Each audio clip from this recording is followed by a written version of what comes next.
de discriminação em todos os esportes no Brasil, e muito dessa mudança de comportamento surgiu por essas demandas, assim, né. A gente estava falando de racismo e aí alguém disse: "Pô, mas não é só racismo que acontece nos estádios de futebol, a gente tem outras violências".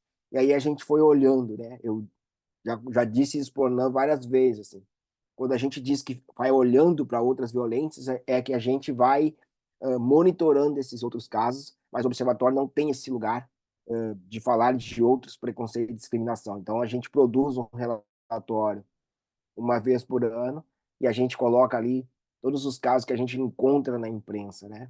E e e nesses 10 anos é possível observar que o número de denúncias, tanto de racismo como de outras formas de preconceito e discriminação no futebol, cresceu demais, assim. Eu me lembro que o primeiro relatório que o Observatório produziu em 2014 foram 25 denúncias de racismo. O relatório desse ano de 2023, né, vai apontar mais de 100 denúncias de racismo no futebol, além de outras tantas denúncias que o futebol não parava para pensar nisso, né. Se a gente para pensar no futebol 10 anos atrás, tinham cânticos homofóbicos, cânticos, machistas dentro do estádio que eram normalizados. Hoje eles ainda continuam, mas hoje a gente está muito mais atento, a gente está denunciando, a gente está brigando com autoridades para que o espaço do futebol, o estádio, se transforme num lugar muito mais seguro. Então esse é o trabalho que o observatório vem produzindo ao longo desses 10 anos. No Em 2022 a gente conseguiu fechar uma parceria com a CBF e esses 2 últimos anos todo o trabalho do relatório, a gente está conseguindo um apoio institucional e financeiro para produzir isso com a CBF junto com a URGS, Universidade Federal aqui do Rio Grande do Sul. Então são essas pequenas vitórias, assim, né. Hoje a gente viu um debate muito grande na mídia sobre o jogo da seleção brasileira, certo ou errado um jogo na Espanha, certo ou errado um jogo ter a questão do racismo, e aí a gente se pega em vários lugares, né, porque a gente está tentando transformar esse lugar. Não existe uma receita de bolo. Então, é certo a gente pensar num jogo na Espanha contra o racismo,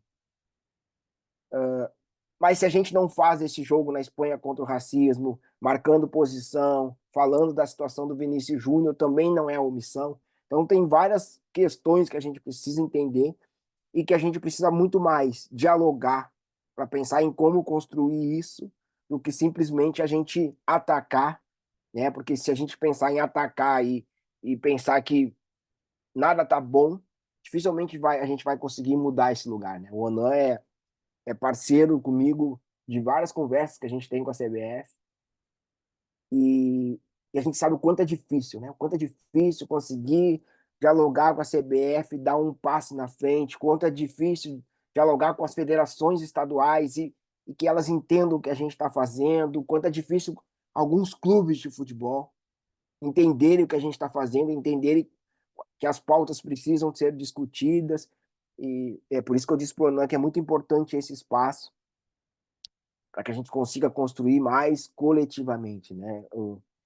E aí voltando para o futebol, assim, eu pensei o trabalho do observatório lá em 2014, por acreditar nessa força que o futebol tem de dialogar com a sociedade.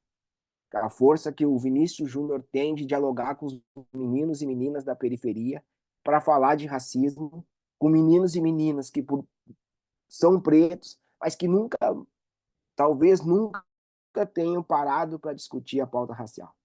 Todo menino negro e menina negra da periferia sabe o que é racismo por sofrer racismo. Mas naquele momento que precisa se colocar para falar, a gente vê muitos jogadores dizendo: "Desculpa, porque eu não sei falar sobre racismo. Eu não tive um letramento racial". Então é por isso que eu digo, né, a gente é 55 população brasileira, mas a gente vai fazer um evento sobre racismo, geralmente a gente encontra sempre as mesmas pessoas. Eu sou aqui do Rio Grande do Sul, de Porto Alegre, um evento aqui sobre racismo, a gente vai encontrar quase sempre as mesmas pessoas. A gente não consegue avançar com essa pauta, nem mesmo entre os nossos pares. E o futebol nos proporciona isso. O futebol proporciona que o Vinícius Júnior hoje, quando ele falou de racismo, milhões de meninos vão entender o que é racismo, diferente daquilo que a gente tem na cabeça que racismo é só o insulto e o xingamento. Hoje todo o debate estava sendo pautado, por exemplo, pela falta de profissionais negros na imprensa que está na Espanha cobrindo a seleção brasileira. Hoje todo o debate também é sobre aonde estão as pessoas negras dentro do esporte brasileiro. Todo mundo fala que o esporte é um lugar democrático porque tem muitas pessoas negras, mas essas pessoas só estão dentro das quatro linhas. A gente não tem gestores, a gente não tem treinadores. Se a gente olhar para as 27 federações do Brasil, quantas tem um presidente negro? Se a gente olhar para o Tribunal de Justiça Desportivo, que julga casos de racismo, quantas pessoas negras estão dentro desse espaço? Por isso que a gente vê que muitos casos de racismo, quando chegam no tribunal, o tribunal desconsidera. Muitos casos de racismo, o tribunal acaba absolvendo o clube, não punindo o torcedor, ou seja, por mais que a gente também faça campanhas, a gente precisa entender, se a gente não punir ninguém, a mensagem que a gente está passando para esse torcedor que vai para o estádio cometer um ato de racismo é da impunidade. E cada vez mais torcedores vão utilizar esse espaço do futebol para continuar sendo racista. Então, fica sempre essa pergunta, assim, né? Como a gente pode avançar na luta contra o racismo? Infelizmente, a gente ainda está muito preso naquela pergunta de quem punir. Se a gente vai punir o torcedor CPF do CNPJ. E nesse debate de quem punir, a gente acaba não punindo ninguém. Porque se a gente olha a maioria dos casos de racismo que vão acontecendo nos estádios, não tem punição.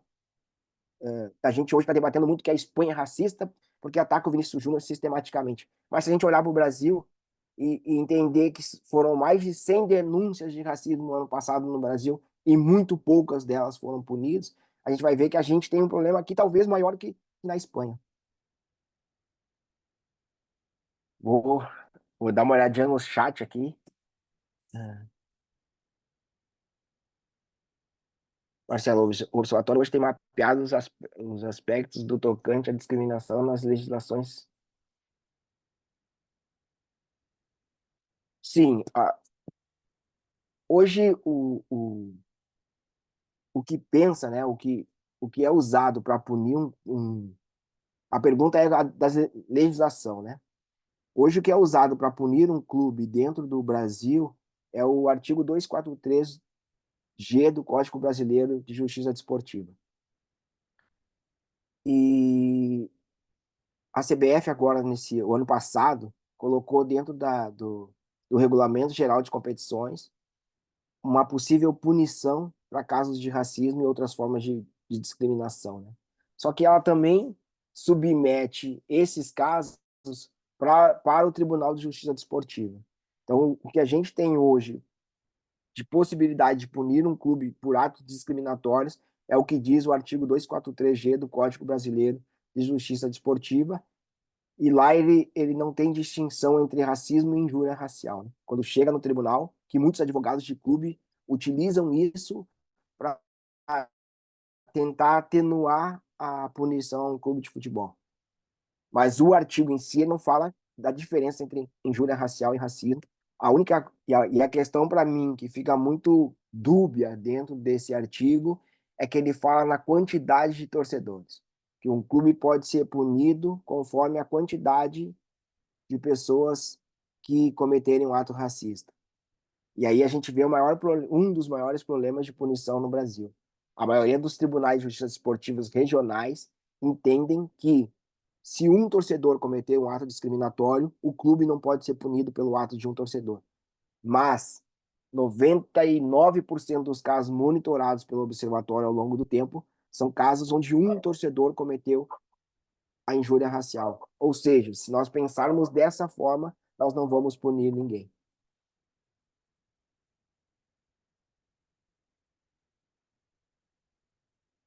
Aí tem uma outra pergunta aqui, se a FIFA e a Conmebol, o que elas estão fazendo?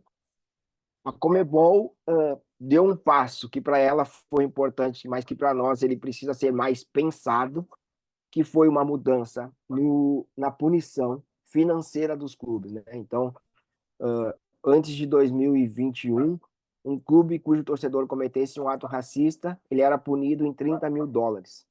Hoje, um clube cujo torcedor cometeu um ato racista, a punição é de US$ 100.000. Em caso de reincidência, pode levar esse clube jogar com portões fechados. E a FIFA tem um código que fala que um jogo onde houver um caso de racismo ou mesmo de homofobia, o jogo ele vai ser no primeiro momento interrompido, no segundo momento interrompido e os jogadores vão se retirar de campo e no terceiro momento o jogo vai ser finalizado com vitória, com derrota daquele cujos torcedores estão cometendo o ato discriminatório. Acontece que dificilmente ou quase nunca chega-se ao terceiro passo com a interrupção da partida. O que a gente tem visto ao longo do tempo é o primeiro passo, o segundo passo e o convencimento aos jogadores a voltarem para o campo de jogo. E quando esses jogadores voltam para o campo de jogo, o insulto volta a se repetir, esses jogadores acabam se revoltando e eles são punidos. Caso do Tyson, caso do Balotelli, com um cartão vermelho. Ou seja, a FIFA também não entendeu a questão do racismo, né? Porque se tu tem 3 passos antes da punição, você está dando 3 chances para o racista continuar fazendo o que ele está fazendo. Então ele pode gritar uma primeira vez, ele pode gritar uma segunda, mas não pode gritar a terceira. Bom, na primeira e na segunda ele já fez o que ele queria, ele já passou o recado que ele queria e o jogador já se sentiu insultado. Então a gente precisa dialogar mais, né?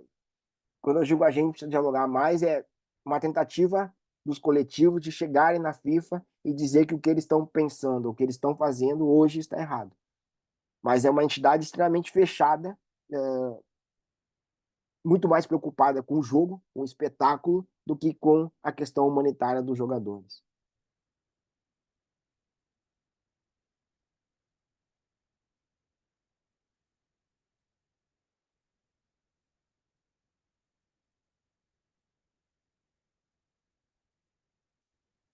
Voltando então ao que eu estava falando do trabalho do observatório, né? Ao longo desses 10 anos, eu disse que brinquei com no começo, né? Que a gente tem muita coisa ainda a se fazer, um caminho árduo a ser trilhado, mas a gente tem pequenas vitórias, né? Se a gente pensar, por exemplo, lá em 2014, poucos clubes se manifestavam, por exemplo, no dia 20 de novembro sobre racismo. Hoje a maioria dos clubes já pensam, hoje muitos clubes já têm núcleos de diversidade ou diretorias de diversidade. Então a gente está tendo clubes muito mais preocupados com essa questão, muito pela pressão dos torcedores. E eu acho que uma das principais vitórias que a gente teve ao longo desses 10 anos foi uma quebra de silenciamento dos jogadores de futebol.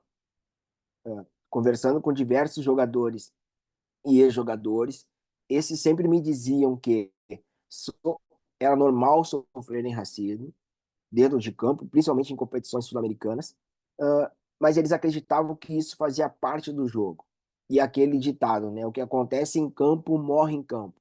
Então, muitos jogadores não entendiam que racismo era crime e era necessário denunciar isso. O árbitro da partida, denunciar isso no boletim de ocorrência para que o acusado fosse punido.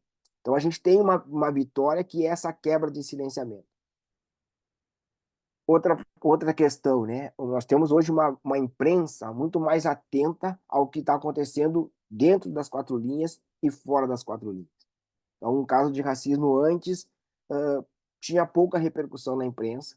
A partir de 2014, naqueles casos de racismo, no ano que o Brasil foi a sede da Copa do Mundo, a gente está percebendo uma imprensa muito mais atuante nas denúncias de racismo. Agora, a gente ainda tem que cobrar muito da imprensa, é que a imprensa ainda está muito preocupada no clique. Então, noticiar um caso de racismo dá clique e vende jornal.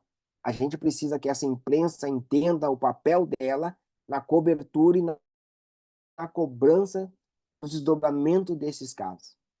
Muitas vezes, alguns casos que a gente fica monitorando, a gente encontra pequenos notas da pé sobre o desdobramento desses casos. Ou seja, então a gente ainda precisa muito de uma imprensa mais aliada ao lado da luta, né?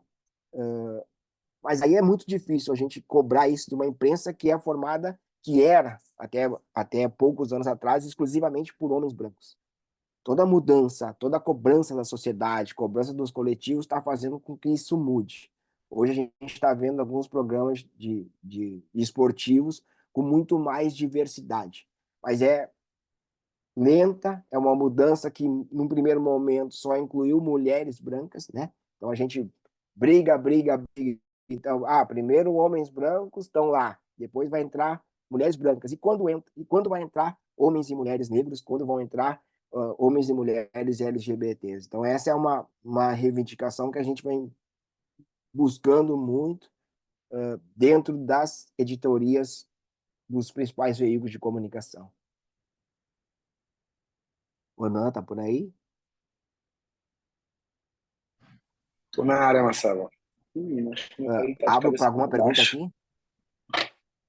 Então, a ideia é justamente que a dinâmica seja assim mesmo, que as pessoas elas vão falando com você pelo chat, e aí você pode ir respondendo pelo chat mesmo, entendeu? Tá. E aí a Não, gente beleza. vai. As que tinham ali eu já respondi. Assim. Se alguém quiser fazer mais alguma pergunta, pode mandar, senão você pode fazer a conclusão do seu raciocínio, que aí eu vou dar uma pequena pincelada aqui antes do nosso intervalo de 10 minutinhos. Quer tu me fazer uma pergunta também? Tá aberto. Breve farei uma pergunta para você. Vamos deixar a galera aí. Mas, assim, eu acho que uma das coisas que é bacana, Marcelo, que a gente pode também refletir aqui, é que a gente tem uma grande dificuldade no movimento de inclusão, né? Tipo assim, inclusão real, quando a gente, e você pontuou isso, né? A gente não tem na estrutura do futebol, nos espaços de poder, pessoas pretas, por exemplo. Não tem, essas pessoas não existem, né? Você falou das federações, dos clubes e tudo mais. Então, eu vou deixar para você essa pergunta. O desafio é esse: como é que a gente empretece as estruturas maiores do futebol? Não só empretece, não, tipo assim, democratiza, né? Põe mulheres, põe pessoas LGBTs, põe negros e negras, entendeu? Como é que a gente pode conseguir fazer isso? Porque, no fundo, a gente está falando de uma articulação bem fechadinha, né? De um ambiente extremamente difícil, inclusive, de acessar. Tem clube que, para poder você votar no presidente, aliás, tem clube que você não vota no presidente, mas para poder você votar no presidente, você teria que ter, enfim, né, recursos infinitos, praticamente. Então, essa é a minha pergunta para você. Não, isso é uma mudança de olhar do futebol que até mesmo nós, né, enquanto torcedores, estamos fazendo no futebol, assim, porque, no primeiro lugar, a gente acreditava que o futebol era democrático porque tinha uma grande quantidade de jogadores negros. A gente nunca parou para olhar para dentro desse clube de futebol para pensar quem gerencia esses clubes de futebol. E a gente para olhar para esses clubes, na maioria dos clubes no Brasil, são famílias que vão se revezando no poder. São o, o sobrinho, o neto, o filho de alguém que já foi presidente, que está ali concorrendo de novo a ser presidente. A gente olhava para o futebol sempre pensando que o futebol era futebol aliena às pessoas, né? A velha história do pão e circo. Então a gente nunca parou para pensar em disputar esse espaço de poder. A gente nunca parou para pensar que o futebol politicamente ele influencia muito na sociedade brasileira que está muito longe das quatro linhas. Por quê? Porque através do futebol a gente pode passar diversas mensagens para quem tá vendo, para quem está assistindo um jogo. Politicamente é um capital muito importante também a gente pensar enquanto os presidentes, ex-presidentes, jogadores já saíram de dentro de um clube e viraram políticos, viraram vereador, viraram deputado, viraram prefeito, utilizando da plataforma do futebol para alcançar esse lugar. E é uma reflexão que eu faço no sentido de agora que a gente está parando, nos últimos anos, para pensar em disputar esse espaço. Eu me lembro de uma das primeiras vezes que eu participei de um evento com o Silvio Almeida, que alguém falou, poxa, mas por que disputar espaço dentro do futebol? E aí a resposta do Silvio foi, a gente precisa disputar todos os espaços. A gente precisa entender. Aí ele acaba contando a história da vida dele, né? Ele é filho do Barbosinha, graças ao salário de ex-jogador, de jogador do pai dele, ele conseguiu estudar, conseguiu se formar e chegar a ser chegar a ser o Silvio Almeida, né? Hoje ministro dos Direitos Humanos. Então, é esse lugar que a gente precisa pensar. E esse lugar, dentro de alguns clubes, ele ainda é extremamente fechado. Se a gente olhar para o São Paulo, que eu acho que uns 2, 3 anos atrás fez remodelou a questão do sócio, que tem direito a voto, e para um novo sócio entrar, ele teria que ter uh, uh, a aceitação de dezenas de pessoas que já são sócios. Eu falo de clubes aqui de Porto Alegre, por exemplo, que quando pessoas negras e pobres começaram a querer participar do conselho, a primeira pergunta que se ouvia é: pô, agora qualquer um quer ser conselheiro de um clube de futebol. Porque isso sempre foi um lugar muito fechado para a mesma casta, né? Para as mesmas famílias disputarem esse lugar. E agora a gente está disputando esse lugar. E agora que a gente disputa esse lugar, a gente ouve um Thiago Leifert da vida dizer que futebol e política não se misturam. Como se isso fosse uma verdade. Afinal de contas, futebol e política sempre se misturaram no Brasil. Nunca andaram diferente. Nunca, Então, assim, essa é a mudança de comportamento que a gente tem que fazer. Teve uma mudança de comportamento no Bahia, tem uma mudança de comportamento no Inter, que tem um grupo muito grande, chamado o Clube do Povo, o Povo do Clube, que lutou, por exemplo, tem uma categoria de sócio com uma mensalidade muito baixa, com direito a voto.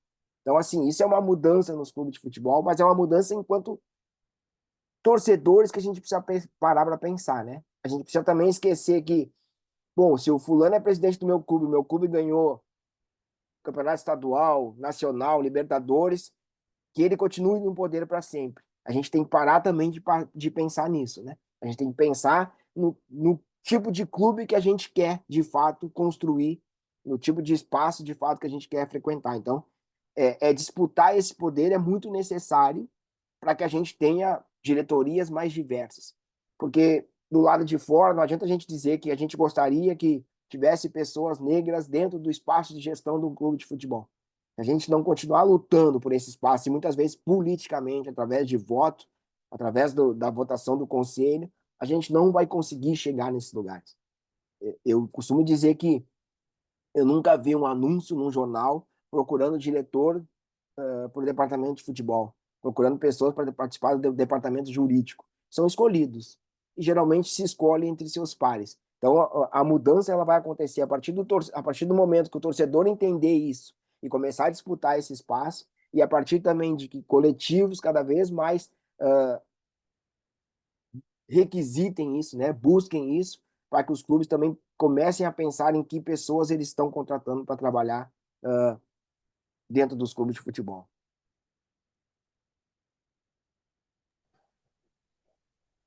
Perfeito, perfeito, Marcelo.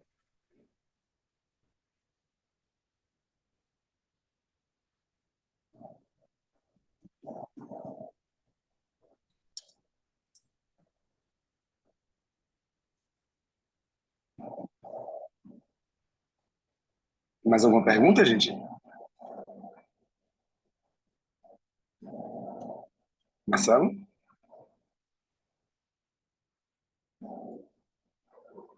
Ficou mudo, não tô te ouvindo. Ah, seu microfone foi silenciado.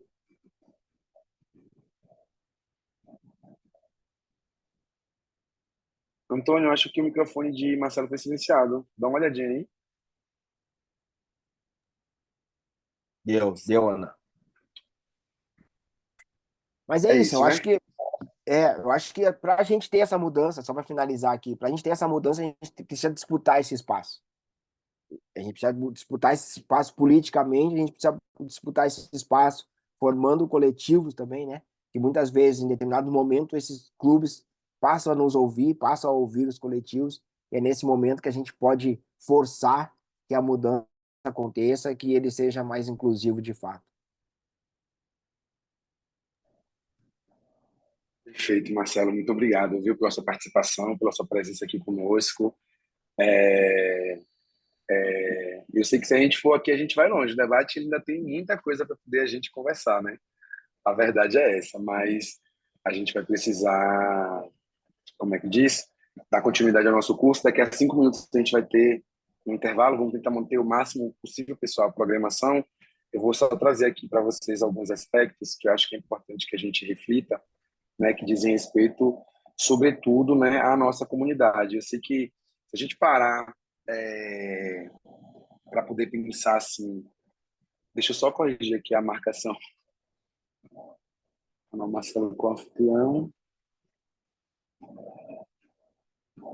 Se a gente parar para poder pensar assim, pô, de onde é que surge, né, toda essa problemática da comunidade LGBTQIA+, e como é que isso é na história da humanidade mesmo, né? A gente vai ver que, na realidade, nem sempre a nossa comunidade foi tratada dessa forma, e nem em todas as sociedades a gente foi tratado dessa forma, né? Isso tem a ver muito mais com o contexto de construção de uma sociedade, sobretudo pós-formação religiosa, né, lá do Estado romano e tudo mais, e aí a gente tem uma grande participação, né, da igreja nessa narrativa. Então, só para vocês terem noção, quando os portugueses chegam no Brasil, uma das coisas que a gente vai encontrar nos primeiros relatos que foram enviados para Portugal é justamente como os indígenas, os povos originários que estavam aqui presentes, tinham uma relação, vamos dizer assim, harmônica, tranquila, pacífica. Em alguns casos, tinham até uma posição dentro das aldeias. Era o caso, por exemplo, de Tibira, né? Eu sei que muita gente pensa que Tibira é o nome do sujeito, mas não é.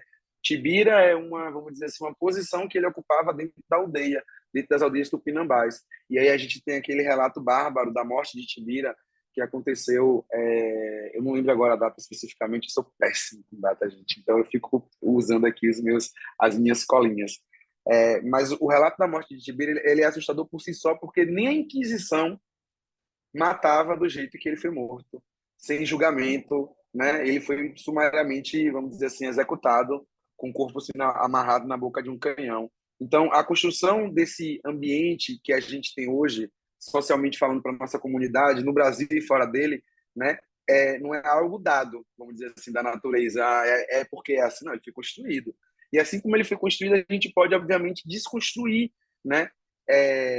Essa percepção preconceituosa e discriminatória que a gente tem contra as pessoas LGBTQIA+. Uma das coisas que é interessante é a gente observar, por exemplo, na trajetória do Brasil, a legislação, né? Porque algumas pessoas reivindicam que foi Dom Pedro, quando estabeleceu, né, a separação do Brasil e Portugal, a criação, vamos dizer assim, né, de uma nova monarquia aqui no Brasil, ele quem legalizou a homossexualidade, vamos dizer assim, porque o texto passa a não falar mais desse assunto. Mas o fato é que, ao longo da história, essa perseguição ela foi tomando contornos tão acirrados que a gente vai experimentar aquilo que a gente costuma chamar como o lançamento do movimento LGBTQ+, no mundo, que é a revolta de Stonewall. A gente usa isso como simbologia, né? Porque, eventualmente, movimentos e pessoas fazendo resistência aconteciam em vários lugares do mundo. A gente tem aqui no Brasil, a gente tem relatos muito bonitos e muito interessantes, como o de Chica Manicongo, né, que no texto original esse nome Chica Manicongo é o nome que a gente deu em respeito, né, a toda aquela composição e expressão de gênero que estava posta que não se enquadrava, né, num sujeito masculino. Mas o tempo inteiro o Chica era referido a ela como Francisco. Mas a trajetória de Chica é uma trajetória muito bonita para poder a gente acompanhar. A gente tem outros exemplos também, né? No Brasil, a gente teve também aqui Madame Satã, que virou filme e tudo mais, e tem uma série de figuras assim que compõem a nossa história e que a gente pode dizer que também faziam um tipo de movimento, um movimento de resistência contra, né, a narrativa que estava posta. Mas o que acontece em Stonewall é muito interessante, eu não sei se vocês já viram um filme de Stonewall, porque ele realmente muda a perspectiva organizativa da comunidade. Ela passa a se organizar enquanto um grupo político mesmo. Um mês depois, né, do dia 28, lá nos Estados Unidos, a gente tem a primeira parada, que na época foi conhecida como parada gay, e aí a gente tem uma série de questões, né, das terminologias, dos termos que eram usados. Nem sempre se falou de homossexualidade, de homossexuais, de gays, né?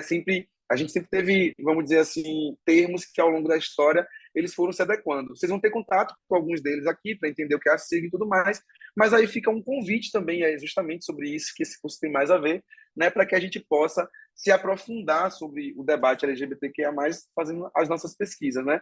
No Brasil, o primeiro grupo que foi fundado foi o Grupo de Afirmação Homossexual, que foi o Grupo Somos, funcionou de 78 a 83 em São Paulo, né? O Grupo Gay da Bahia foi fundado em 80, a mais antiga associação, né, que está em exercício. Olha que interessante, gente. O GGB consegue despatologizar a homossexualidade no Brasil antes da OMS retirar ela do rol de doenças. Isso é uma conquista muito importante que a gente tem, né, que vamos dizer assim, que pautar, né? Na época que surgiu o GGB, surgiu também aqui em Salvador, sobretudo, o AD Dudu, que era um movimento de homossexuais negros. E aí a importância do recorte também o Exupério vai trazer aqui para a gente também, né, essa dimensão da interseccionalidade, né? As travestis e pessoas trans passaram a ter o próprio grupo só em 1992, que foi o Grupo Astral, que foi fundado no Rio de Janeiro, né? E em 2002 surgiu a ANTRA, que é a Associação Nacional de Travestis e Transsexuais, que é uma instituição que cumpre um papel muito importante junto a outras instituições, inclusive estava no front nessa equiparação, né, da LGBTfobia a crime de racismo e a injúria racial. E em 2012, só em 2012 foi criada a Associação de Brasileira de Homens Trans, que é o IBRAT, né? Quer dizer, na realidade, a BHT. Acho que Antônio pode falar melhor do que eu sobre o IBRAT, que na realidade o IBRAT foi fundado em 2014. Não é isso, Antônio? Me corrija aí se eu estiver errado, por favor. Eu fiz minhas anotações aqui, mas isso ficou um pouco confuso. Mas, enfim, pessoal, em 2018 foi criado a ABRAE, que é a Associação Brasileira de Pessoas Intersexo. Certo? E de lá para cá, gente, a gente conseguiu uma série de conquistas, né? A gente teve a despatologização dia 17 de maio de 90 pela OMS, que é o dia que a gente comemora o Dia Internacional de Combate à LGBTfobia. Né? A gente conseguiu mais visibilidades para as paradas, e as paradas LGBTQ+, do Brasil se tornaram grandes espaços de debate, de debate não, mas de celebração. Né? Algumas e a maioria delas são acompanhadas de Semana da Diversidade, que é onde acontece o debate, onde acontece, né, a pauta política sendo formulada, sendo pensada. E a gente teve, mais recentemente, esses episódios que vocês acompanharam aí do STF criminalizar, né, vamos dizer assim, a LGBTfobia, embora dizer criminalizou é complicado, porque, na realidade, quem criminaliza é o Congresso Nacional. O que o STF fez foi equiparar, né, racismo, a violência contra pessoas LGBTs a racismo. Né? E, enfim, desde então, a gente também teve outras conquistas. Né? Tem doação por homens, sobretudo homens gays, que era proibido, a gente passou a ter. A gente está tendo aí agora uma disputa a respeito da nova identidade, da nova carteira de identidade. A gente conseguiu conquistar um ambulatório, né, que faz a designação sexual para pessoas trans. A gente tem tido muito amparo dentro do STF sobre essa temática, mas o que eu acho que é importante que a gente pense, pessoal, que o debate sobre a comunidade do futebol ele não é novo. Eu sempre costumo dizer isso, né? Ele começou lá na década de 70, começou com a Cole Gay. A gente está com um slidezinho bonitinho para poder mostrar para vocês como é que foi essa jornada, como foi bonita essa jornada. Tem pessoas do Grêmio aqui também acompanhando a gente, né? E então, assim, esse é só o começo de um processo aprofundado de reflexão sobre a nossa comunidade, né? E eu queria trazer assim só algumas pinceladas de coisas que a gente vai ter aqui, né? Por exemplo, por que a sigla LGBTQ QIAPNB+, cresce tanto.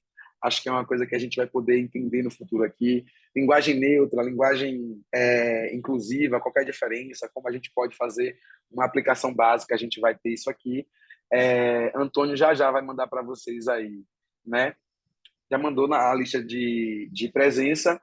E aí eu vou fazer o seguinte, pessoal, eu vou dar um intervalo para poder a gente respirar, beber uma água, e eu vou deixar um pouquinho mais de tempo para Andrei fazer a aula dele, porque Andrei vai falar de uma série de temas que são complexos, eu tenho certeza que surgirão um monte de perguntas de vocês, tá bom? Então, estamos chegando aqui às 8 horas, né? Então, assim, 8h10 a gente retorna, tá bom? A gente encerraria a aula 19h55, mas por conta das questões que a gente teve, eu nem vou trazer o conteúdo todo para hoje, eu vou diluir ele ao longo dos outros dias, e aí a gente vai dar uma pausa agora, e quando for às 20h10 a gente retorna já com o professor André Lentes, tá bom? Eu queria pedir para Antônio e para a Tainá passar aqui, dar os avisos que tem que dar, se apresentar também para o pessoal, e é isso. Opa, desliga esse aqui. Prontinho, chega mais, Antônio. Chega mais, Thay, para a galera conhecer vocês que estão aqui comigo, participando dessa iniciativa. Bota a cara no sol. A André já está na sala, nosso professor. Deixa eu mostrar o nosso professor aqui da nossa próxima aula aqui, que é a André Lemes. Tudo bom, André? Você pode ligar seu microfone. Tudo bem, boa noite a todas, todos e todos. Estamos aqui no aguardo. Eita, tá dando um pouquinho de microfonia.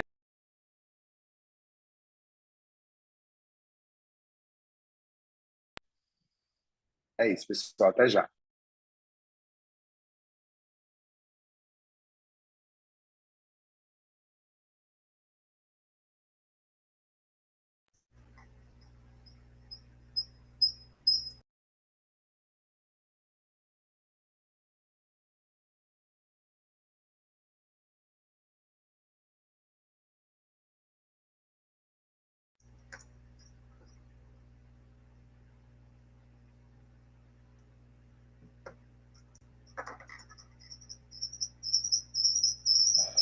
Antônio, tá dando microfonia.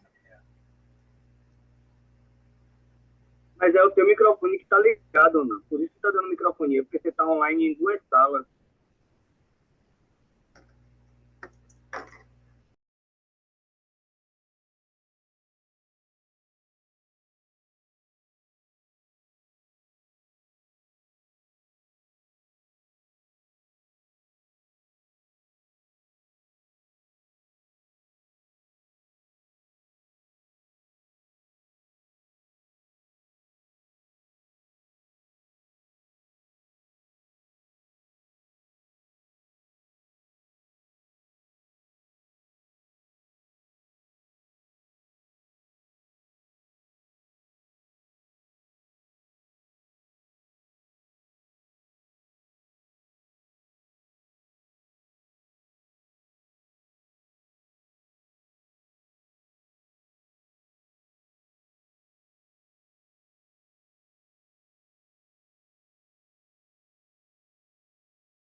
Tem samba até de manhã, uma ginga em cada andar. O meu lugar é cercado de luta e suor, esperança no mundo melhor e cerveja pra comemorar. O meu lugar tem seus mitos e seres de luz, é bem perto de Oswaldo Cruz, Cascadura, Vaz Lobo, Irajá. O meu lugar é sorriso, é paz e prazer, o seu nome é doce dizer, Madureira.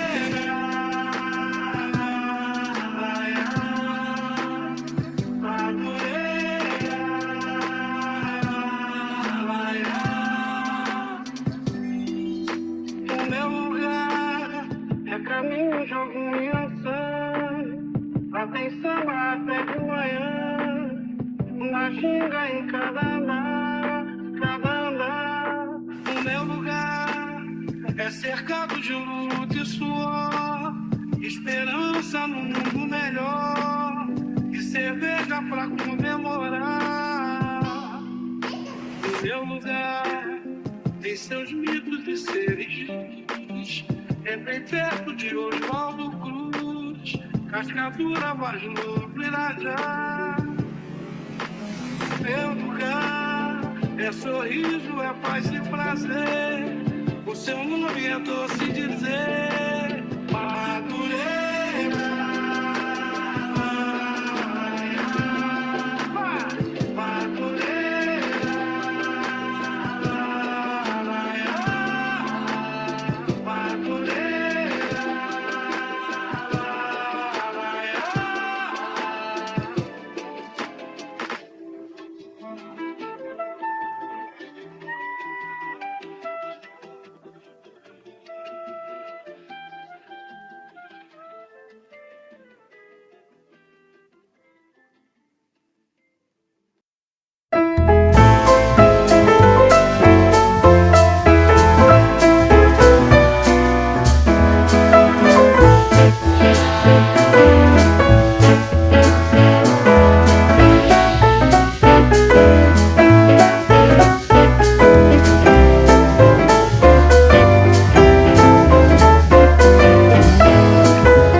Vou te contar, os olhos já não podem ver coisas que só o coração pode entender. Fundamental é mesmo o amor, é impossível ser feliz sozinho. O resto é mar, é tudo que eu não sei contar. São coisas lindas que eu tenho pra te dar. Vem de mansinho a brisa que diz é impossível ser feliz sozinho. A primeira vez era a cidade, a segunda mais eternidade. Agora eu já sei a onda que serviu no mar e das estrelas que esquecemos de contar. O amor se deixa surpreender enquanto a noite vem nos envolver.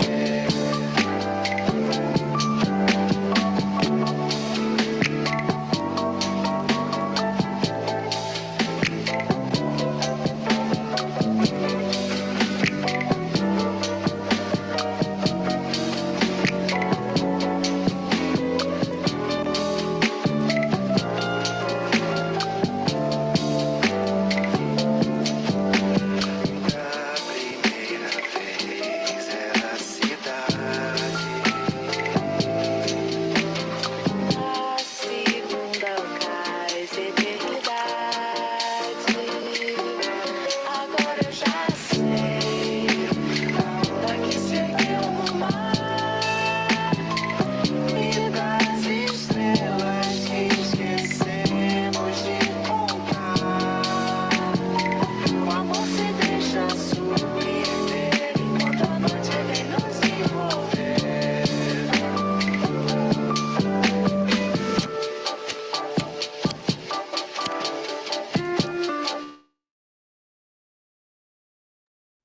Vamos lá, galera, retornar à nossa aula agora.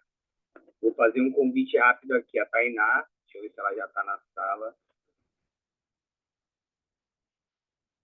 Tainá ainda não está na sala, então vamos deixar essa apresentaçãozinha dela aqui para o final da aula. Desde já vou chamar nosso querido Andrei para nos enriquecer aí. Qualquer bate-papo com ele é sempre uma bela de uma aula. Não tenho dúvida de que hoje a exposição dele vai nos trazer muito conhecimento aqui.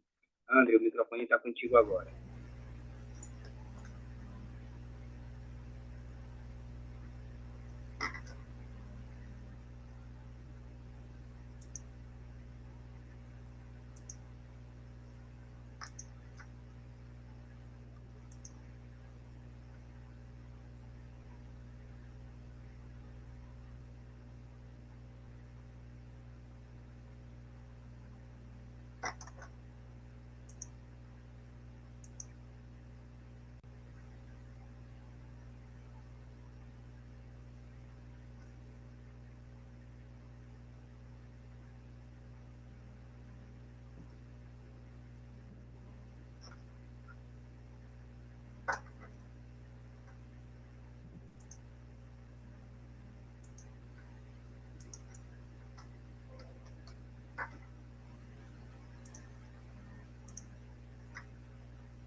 Eu não tô. Estão me ouvindo? Tô te ouvindo bem, Um amigo. pouco baixo. Aqui está um pouco baixo. Deixa eu ver se melhora com.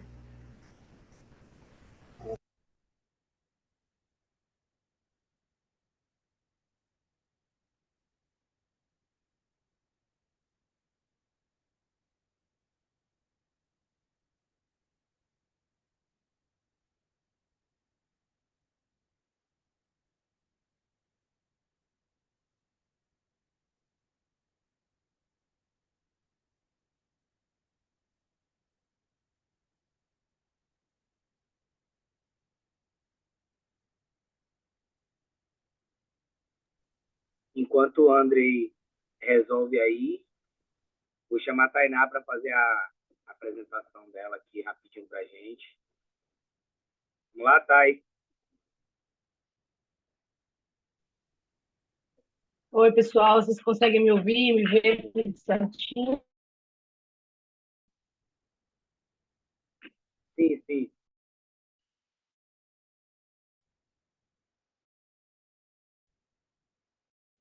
Ok? Tá me ouvindo? Tá me ouvindo? Galera, deixa eu me apresentar. Para quem não me conhece, eu sou Tainá.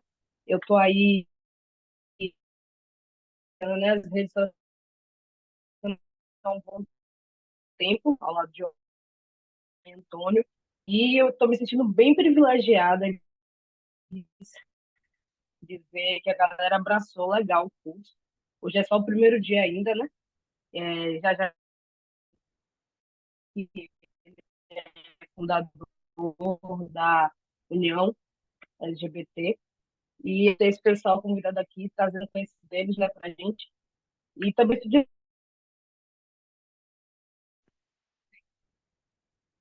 voltei, a internet caiu.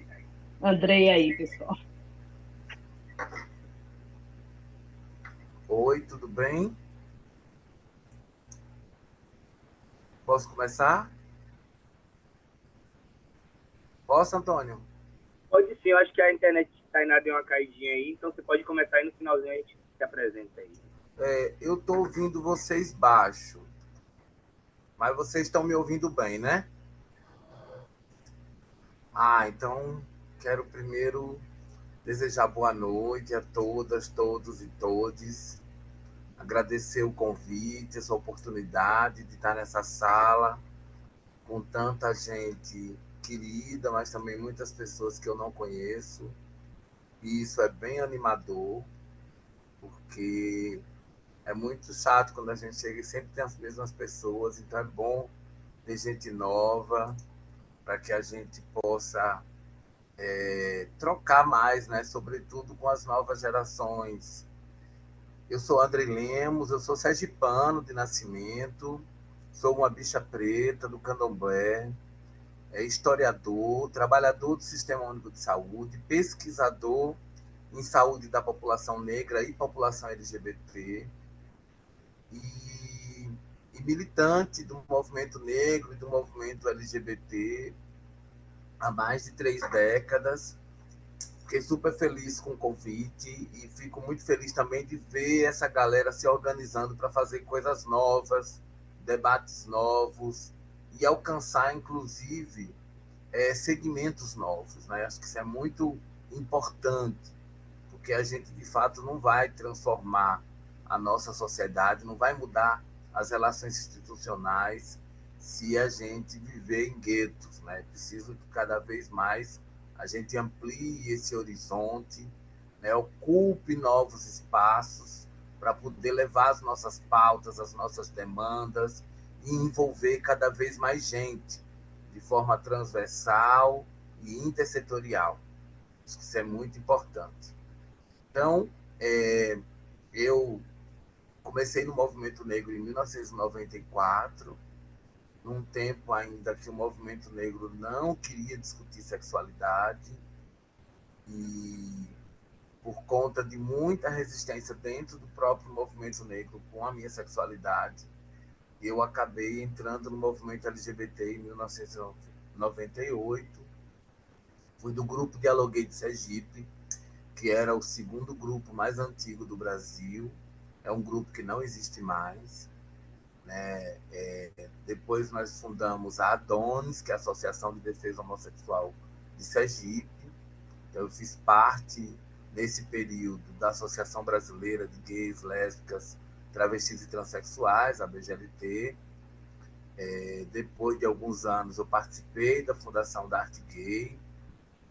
E depois de alguns anos, fui filiado à Rede Afro-LGBT. E depois de alguns anos, eu fundei a União Nacional de Lésbicas, Gays, Bissexuais, Travestis e Transsexuais, a UNA-LGBT, que Yonan e Antônio também participaram desse processo de formação. Enfim, É uma trajetória aí no movimento LGBT, onde eu aprendi algumas coisas que pretendo estar sempre compartilhando com vocês. Primeiro, eu acho que para localizar esse nosso debate conceitual, né, é importante a gente resgatar de que a gente aprende na escola, né, a partir do ensino de biologia, né, de que a humanidade, que os seres são divididos em dois sexos biológicos e que só é possível ser macho ou ser fêmea. Na minha época de escola, que eu fiz o ensino fundamental ali no final dos anos 70, início dos anos 80, a gente ainda aprendia que tinha uma terceira possibilidade, que era a pessoa hermafrodita. Era assim que se chamava na época, né? Que era a pessoa que podia ter características, né, do sexo biológico masculino como no sexo biológico feminino.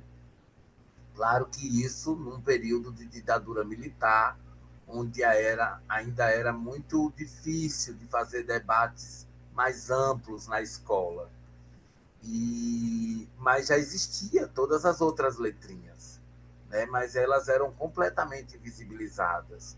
Primeiro porque naquele período da ditadura militar, né, as pessoas declaradamente homossexuais ou travestis, né, elas assumiam mais essa identidade, viviam mais esses afetos, essas identidades na madrugada, na noite, né, nas festas mais restritas, né, nos espaços mais seletivos.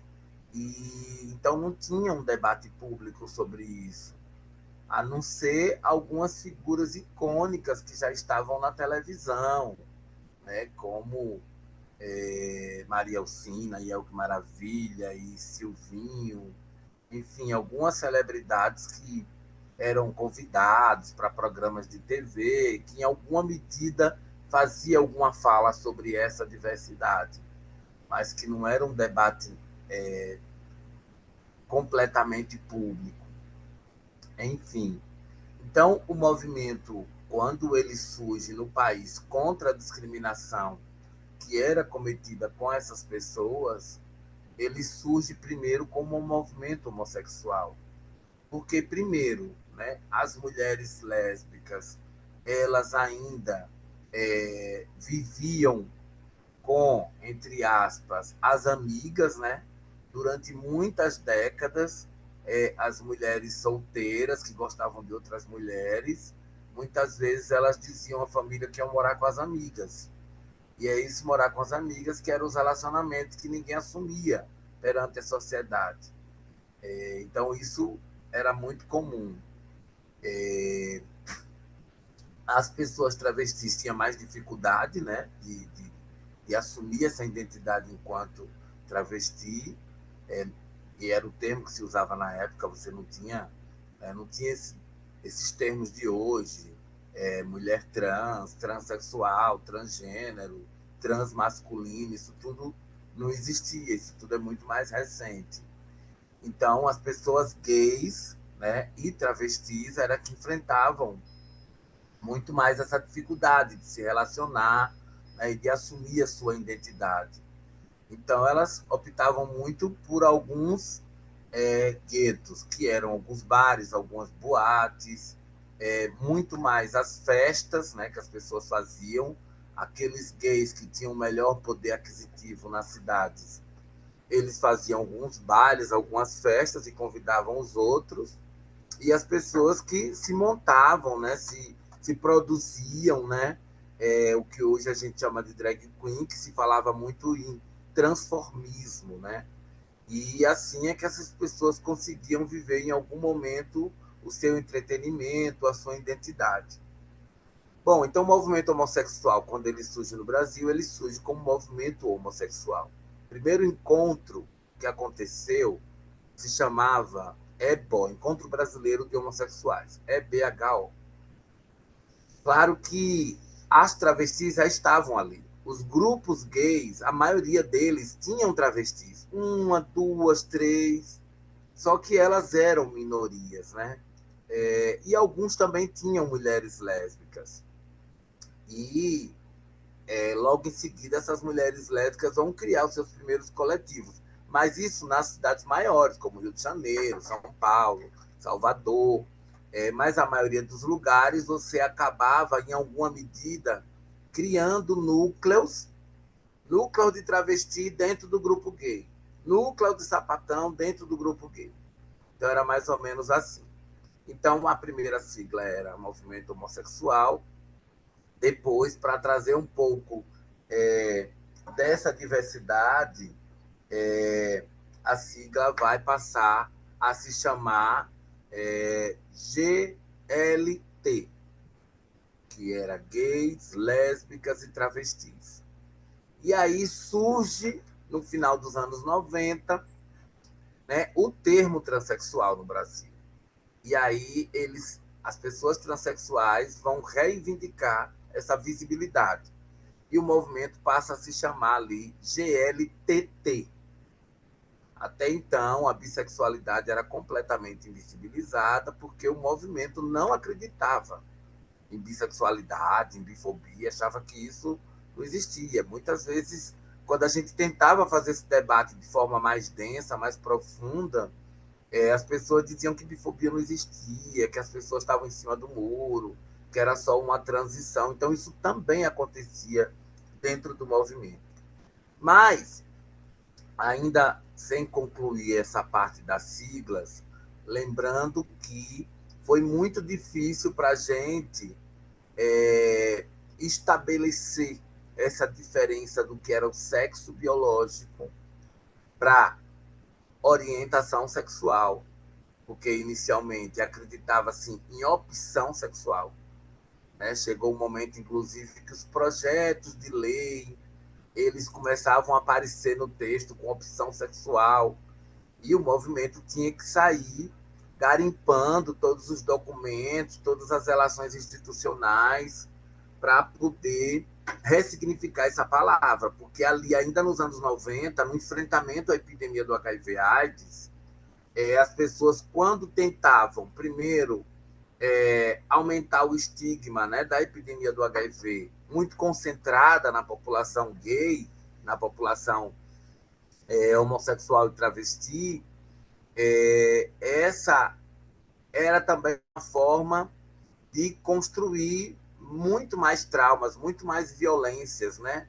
Muito mais discriminação, porque muitas das pessoas que iam para os espaços de gestão ou de comunicação mesmo, né, sempre questionavam. Mas é uma opção sexual, você que optou. Né? E a gente começou a discutir dentro do movimento que, se fosse opção, seria muito mais fácil a gente deixar de ser. Né? E aí a gente começou a problematizar esse debate dentro do movimento, que não podia continuar usando o termo opção, porque, de fato, existiam aspectos que, naquela época, a gente ainda definia dessa forma, aspectos psicossociais, né, e afetivos, que impulsionavam, né, a pessoa a assumir essa identidade, né, a ter esse desejo afetivo e sexual por outra pessoa do mesmo sexo biológico. Então, a gente acabou o movimento ali cunhando o termo orientação sexual, que até hoje é difícil de fazer com que as pessoas entendam o que é e deixem de usar o termo opção sexual. Porque acho que tem duas questões aí. A primeira é que foi um termo muito utilizado em muita bibliografia, em muito programa de TV, e acho que agora é difícil a gente apagar tudo isso e reconstruir, mas também tem uma resistência, sobretudo da galera mais preconceituosa, né, e também essa galera que tem mais dificuldade ou cognitiva, ou de tentar ter uma visão mais ampla das coisas, né, de querer aceitar o termo orientação. Ah, mas como assim orientação? Quem te orientou? Né? Então, é bem é complexo mesmo esse debate, a gente sabe, tem gente que usa de má fé, mas tem gente que de fato tem dificuldade de compreender a diferença. Enfim, foi o termo que o movimento naquele momento achou que falava melhor sobre nós e a gente acabou usando esse termo. Aí a outra grande dificuldade nessa trajetória é separar o sexo biológico da sexualidade e da identidade de gênero. Eu estou há 26 anos no movimento LGBT e há muito tempo que eu dou palestra para empresa privada, para escola, para o serviço público, atuo na gestão pública há 23 anos e ainda hoje a gente tem muita dificuldade de separar isso, porque as pessoas elas querem de fato nos colocar em uma única caixinha. Talvez para elas seja mais fácil, mas ao mesmo tempo também é mais fácil porque elas vão ter mais legitimidade para seguir nos seus privilégios. E de fato, as pessoas, às vezes, né, o que é expressão de gênero, o que é orientação sexual, o que é identidade de gênero, enfim, as pessoas querem colocar tudo no mesmo lugar. E é por isso que até hoje, no movimento nacional LGBT no Brasil, e aí eu estou especificando no Brasil, porque eu acho que nenhum lugar do mundo tem tantas letrinhas como o movimento LGBT no Brasil. De fato, aqui tem muitas identidades e os grupos são muito diferentes, e isso talvez dificulte mesmo para muita gente que gostaria de entender melhor e que não tem vivência e que acaba ficando muito confuso. Que a orientação sexual, de fato, é essa, composta, né, pelo nosso desejo afetivo e sexual. E foi muito difícil a gente colocar esse afetivo, porque durante muito tempo queriam apenas, né, falar de sexo e sexualidade, né, e não afetividade.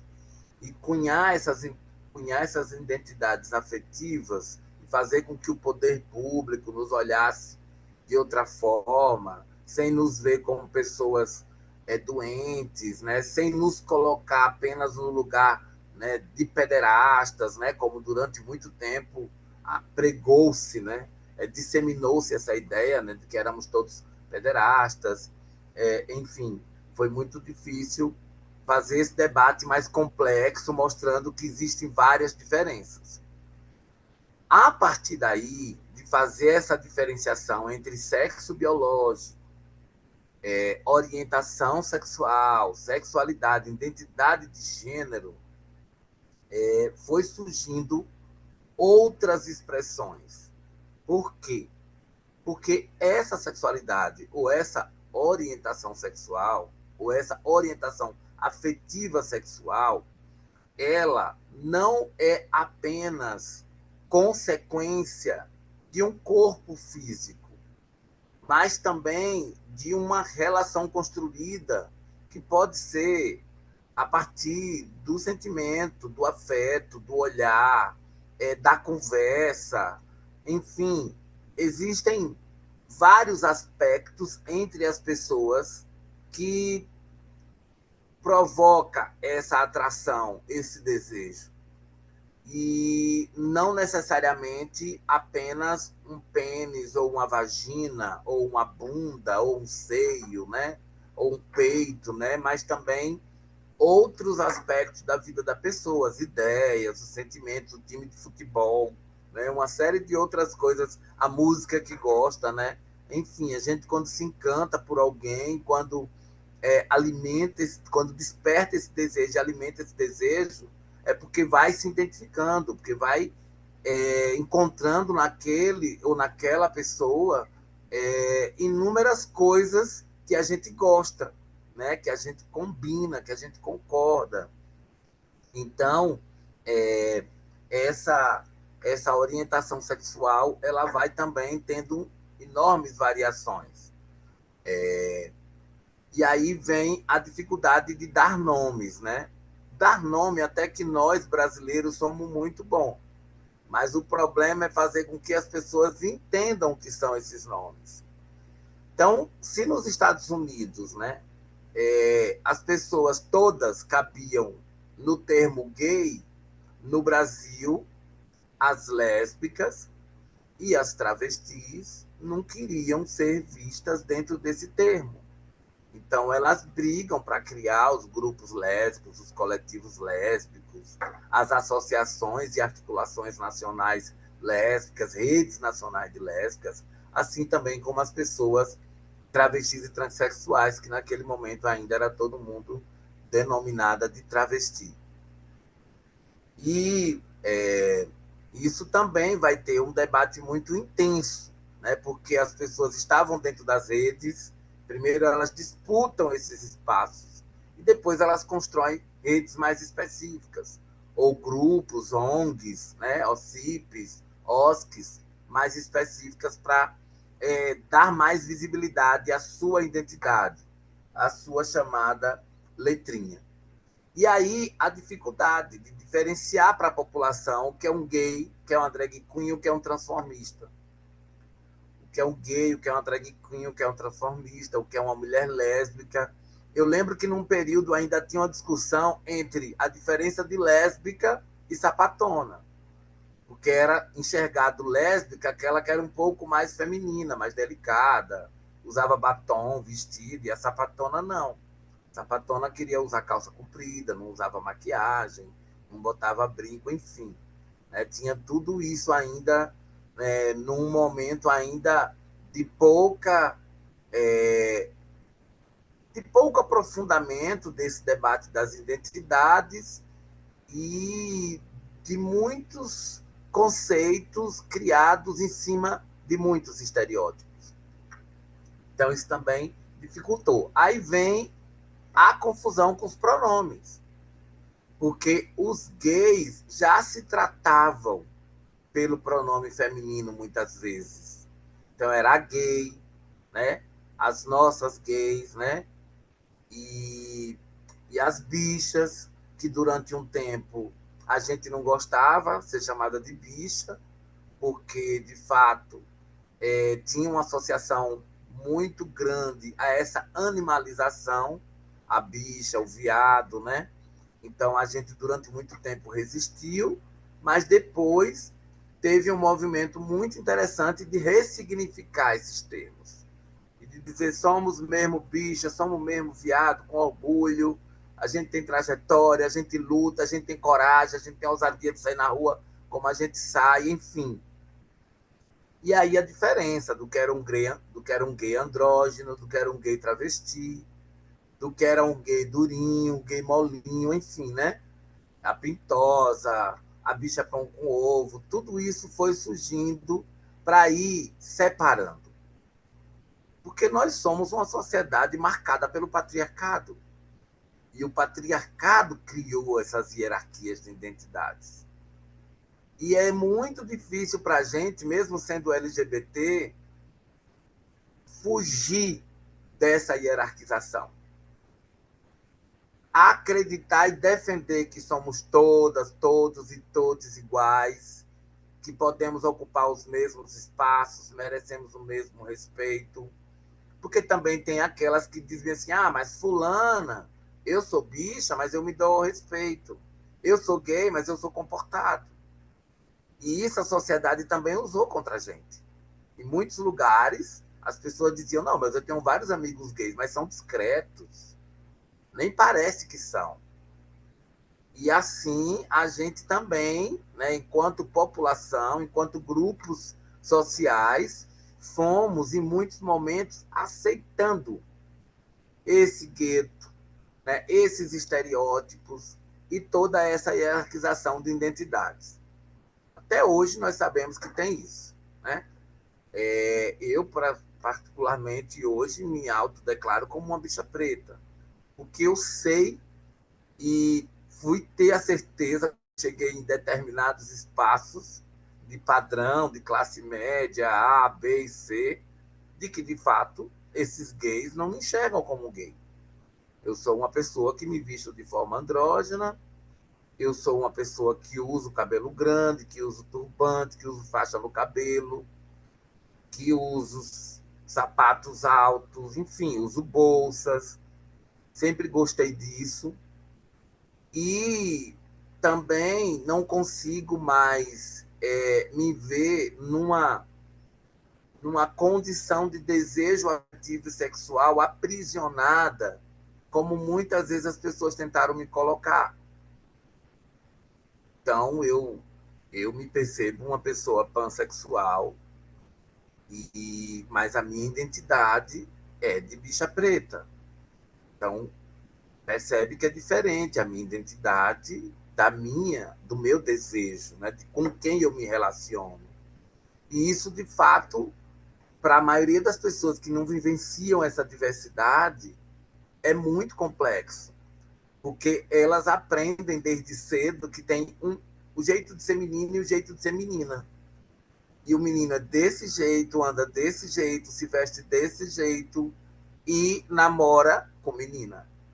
A menina é desse jeito, se veste desse jeito, se comporta desse jeito e namora com o menino. Então, quando a gente sai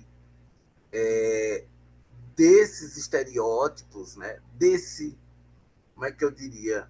Quando a gente se redimensiona e a gente se mostra muito maior do que tudo isso, em possibilidades de relacionamentos afetivos, de identidades ou de expressões de gênero, quem não vivencia essa diversidade ou quem tem dificuldade de aceitar essa diversidade, de fato, vai tentar o tempo todo nos colocar e nos resumir. E aí é um outro grande desafio, sobretudo por conta das expressões artísticas, né? Tanto os transformistas quanto as drag queens, até hoje, em alguma medida, a população fica confusa. Sim, mas aquela pessoa ali, a Pablo Vittar, qual é a identidade da Pablo Vittar? Qual é a sexualidade da Pablo Vittar?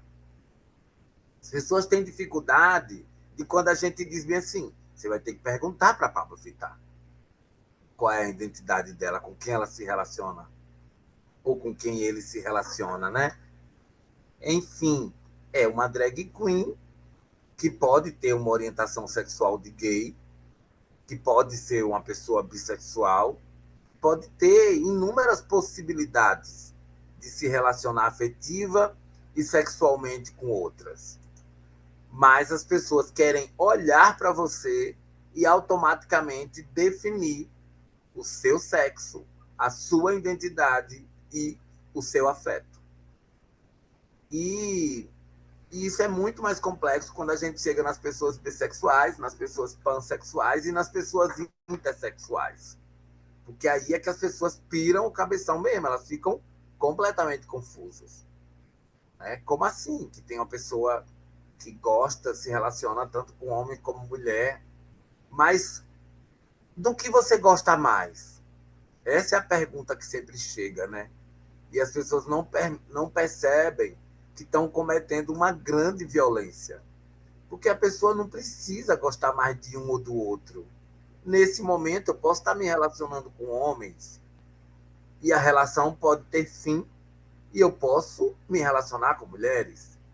E eu posso ser feliz tanto com homens quanto com mulheres. Não necessariamente. Por quê? Porque é a ideia falocêntrica, né,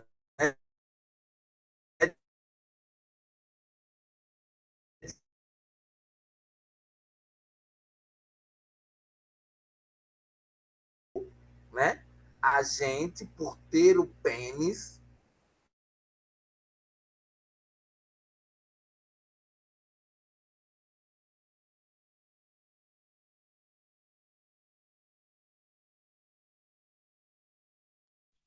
Amigo, caiu sua internet. Acho que a internet do Andrei deve ter caído aí. Dá um minutinho para ver se ele volta. Fala com ele aí.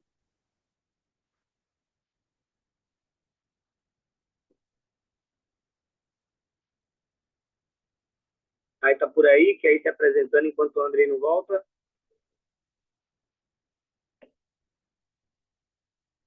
Aí na internet tá passando, tá babado hoje também.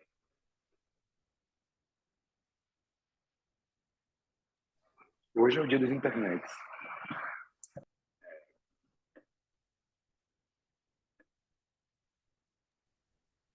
Gente, logo no auge da aula de André, a gente estava tão empolgado aqui. O André é muito maravilhoso, gente. Chama ele aqui no WhatsApp novamente para ver.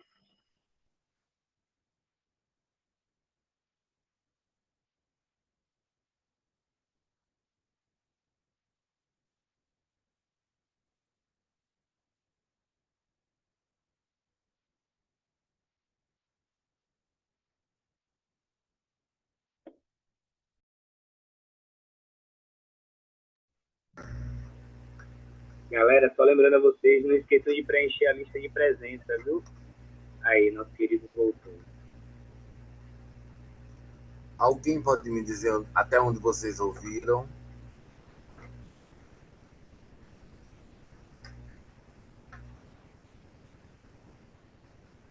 Estão me ouvindo? Sim, sim. Estamos ouvindo bem. Ah, falocêntrico. Tá. Então, como eu estava colocando, né, nós temos essa ideia, nós vivemos numa sociedade ainda onde as pessoas acham que o objeto, né, maior do desejo é o falo, né, por ser essa figura da virilidade, né, do macho top, do hétero top, né, de que todo mundo deseja, e que, esse macho precisa gostar de vagina para ser macho, né, para ser viril. E essas ideias elas foram sendo construídas no nosso imaginário pelo patriarcado ao longo da nossa história social do Ocidente.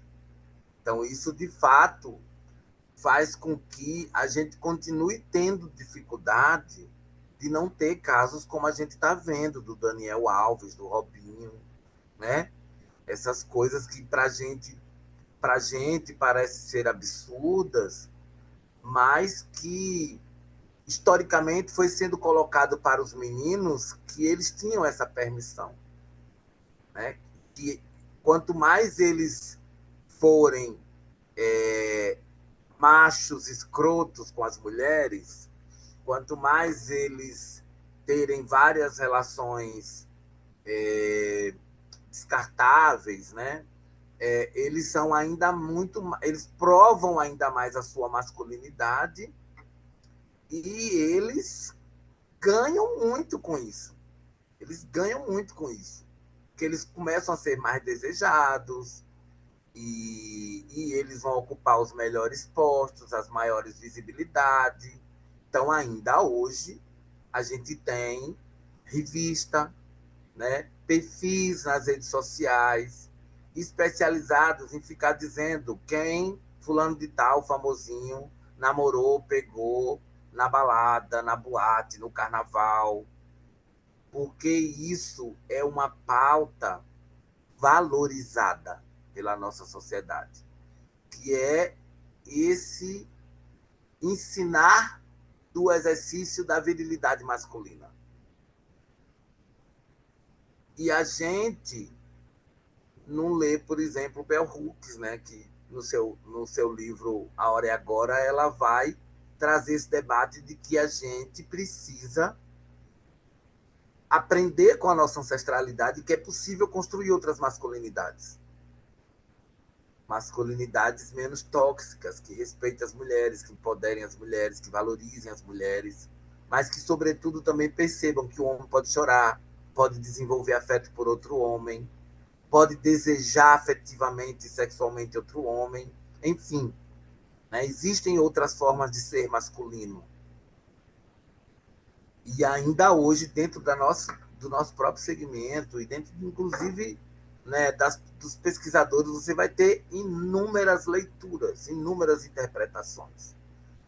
O que também dificulta muito esse nosso trabalho de desconstrução das masculinidades tóxicas.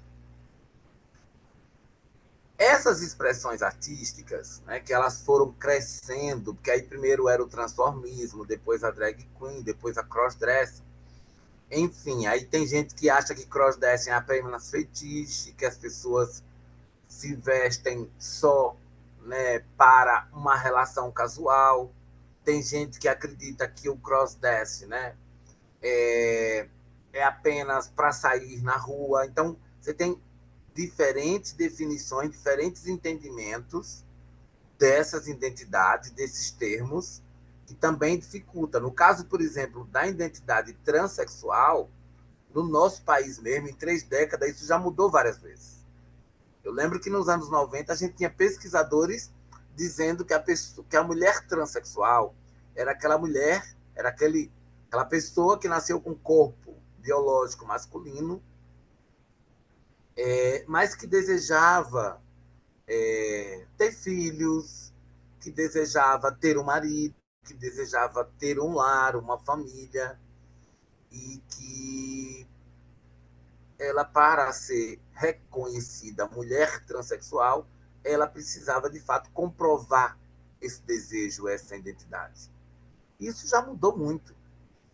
Né? Aí depois veio o entendimento de que mulher transexual era aquela que fazia cirurgia de redesignação, né? Ou de transgenitalização. E hoje não, hoje nós temos o entendimento de que é muito interessante trazer esse debate, porque eu lembro que em muitos momentos, em muitos lugares que eu ia fazer, né, palestras sobre isso, sobretudo na saúde, né, como acolher as mulheres trans e tal na saúde, muitas vezes os trabalhadores me perguntavam, mas como a gente identifica se é uma mulher trans ou se é uma travesti? Porque, de fato, em algum momento foi plantada essa ideia de que a mulher trans é aquela identidade mais higienizada. A travesti é o corpo mais promíscuo, sujo, que está na esquina se prostituindo. E a mulher trans é aquela que tem outro sonho para a vida dela. Não. O desejo, a forma como ela lida com a sexualidade, com o mundo do trabalho ou com seus relacionamentos afetivos, não tem nada a ver com a sua identidade. Isso vai muito do perfil, da personalidade, do desejo de cada uma delas.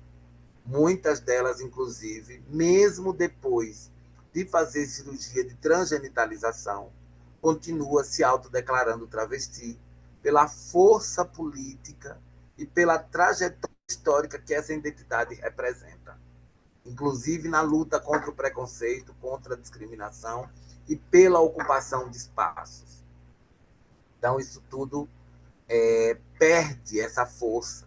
E por isso que eu digo que a gente faz um esforço muito grande de querer fazer leitura sobre o corpo e sobre a vida do outro. E isso não nos cabe. Eu acho que se a gente aprendesse desde cedo que existem várias formas de ser menino e várias formas de ser menina, e existem, inclusive, pessoas que não querem se enquadrar em nenhum perfil de ser menino e em nenhum perfil de ser menina, se a gente compreender isso, nós estamos avançando. E aí depois, mas como é que eu, né, vou olhar para Cleiton e vou identificar se ele é um menino gay, se ele é bissexual, se ele é travesti? Eu não tenho que identificar, eu não preciso saber disso. Eu só preciso respeitar Cleiton. Se eu quiser usar o pronome, eu posso perguntar para Cleiton. Cleiton, qual o pronome que você gosta de ser chamado? Pronome masculino, pronome feminino ou pronome neutro? Então é Cleiton que tem que dizer como é que ele quer ser chamado. Não sou eu que tenho que olhar para ele e a partir da roupa que ele veste, se ele está de batom ele é feminino, se ele está de barba é masculino. Mas que confusão, agora tem mulher trans de barba. A vida toda teve mulheres cisgêneras com pelo no rosto. E elas sempre fizeram um esforço enorme para tirar, porque a sociedade colocava elas no lugar de aberração, de animalização. No dia que as mulheres não precisarem mais serem perfeitas nessa imagem que a sociedade as enquadra, que tem que ser bonita, cheirosa, arrumada, maquiada, cheia de joias, enfim, né, de cintura fina, as mulheres vão sofrer muito menos. E elas vão inclusive, gastar muito mais tempo com coisas muito mais importantes para ela, como, por exemplo, autoestima, autocuidado, empoderamento, investir nos seus talentos profissionais, nas suas carreiras. E os homens, se eles quiserem buscar essas mulheres, eles têm que aceitar elas do jeito que elas são, com todos os seus valores, com todos os seus aspectos, com todas as suas preferências. Então, de fato, né, a sociedade segue querendo nos aprisionar em pronomes. E eu lembro que no ensino fundamental era o que a gente mais aprendia. Ele ou ela, este ou esta. Era tão importante para essa sociedade conservadora colocar os meninos no lugar de menina e as meninas no lugar de menina. Eu lembro que ainda no ensino fundamental tinham 2 disciplinas que a ditadura militar colocou no lugar de sociologia e filosofia. Era educação para o lar e técnicas agrícolas. Aí as meninas iam para a educação para o lar e os meninos iam para técnicas agrícolas. Eu pedi para fazer as 2 disciplinas. E acho que eu tinha 9 anos de idade, 10 anos de idade, nem sei quantos anos eu tinha, acho que 10 anos de idade. E foi uma confusão na sala. Como assim o menino quer fazer técnicas de educação para o lar? E eu fui aprender a fazer comida, aprender a lavar louça, um monte de coisa. Era coisa assim, sabe? Bordado, fazer a bainha de uma calça, pregar um botão. E isso era na escola. Então, o tempo todo, na família, na escola, na igreja, na rua, em todos os lugares, a gente era aprisionado como uma única forma de ser menino. E se a gente saísse o mínimo desse lugar, a gente imediatamente era apedrejado, era excluído, era violentado. Então, em muitos momentos, por exemplo, eu lembro que as professoras gostavam de mim, porque eu era aquele aluno dedicado, enfim, eu era tímido, muito dedicado e tal, e às vezes sempre agradava as professoras e as meninas, porque eu tratava elas bem, e os meninos ficavam com raiva de mim. E muitas vezes tentavam me bater e tal. Então, esse tipo de marcador sempre foi algo que aprofundou a violência desde a infância. Né? O que a gente hoje chama de bullying sempre existiu, né? Só que em muitos momentos era de forma muito mais agressiva. Muito mais agressiva, porque a gente não tinha a quantidade de instrumentos hoje de monitoramento dos direitos humanos.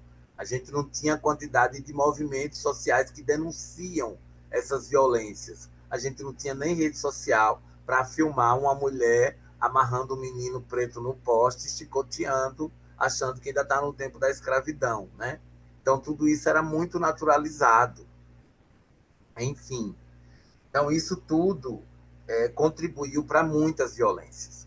Aí vem essa quantidade de letrinhas que todo mundo diz, mas André, é muita letra, como é que eu vou aprender?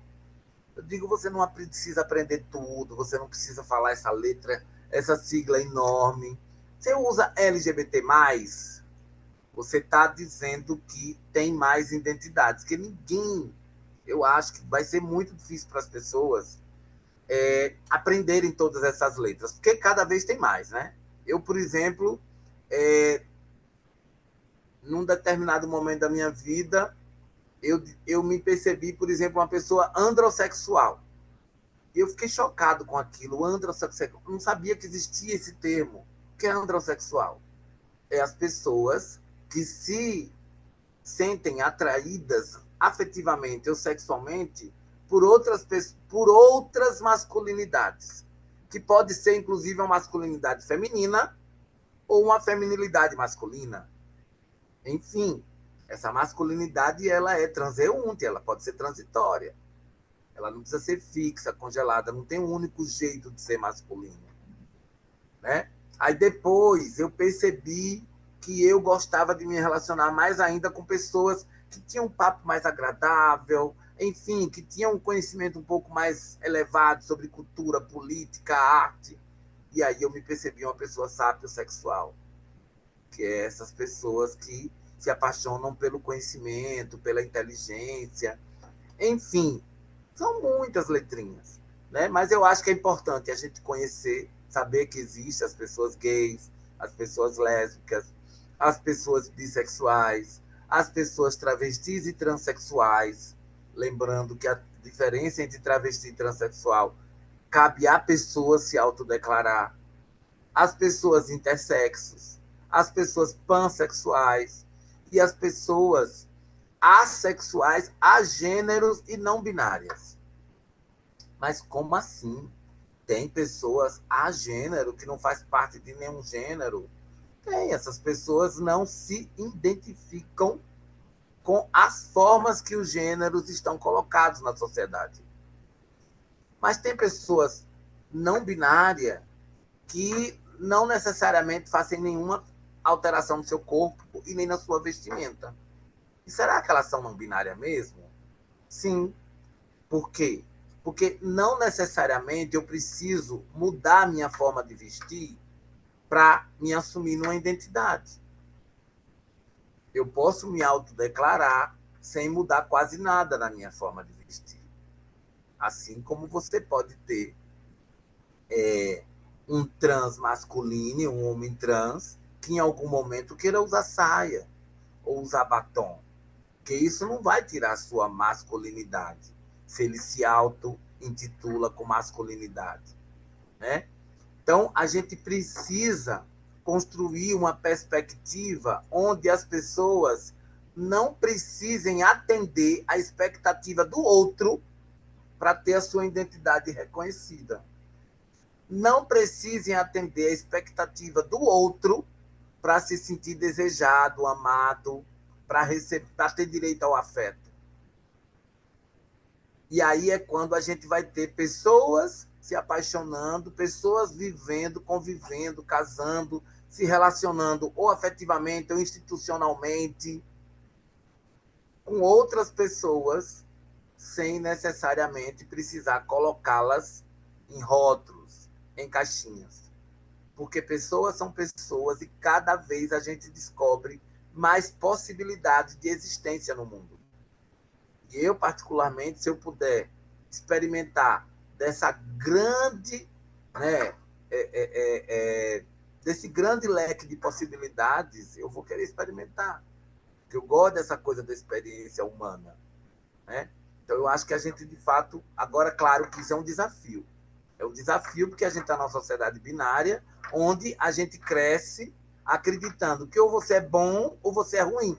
Não existe um meio termo, né? Não existe uma transitoriedade, não existe. É como se as pessoas nascessem e se congelassem naquele formato.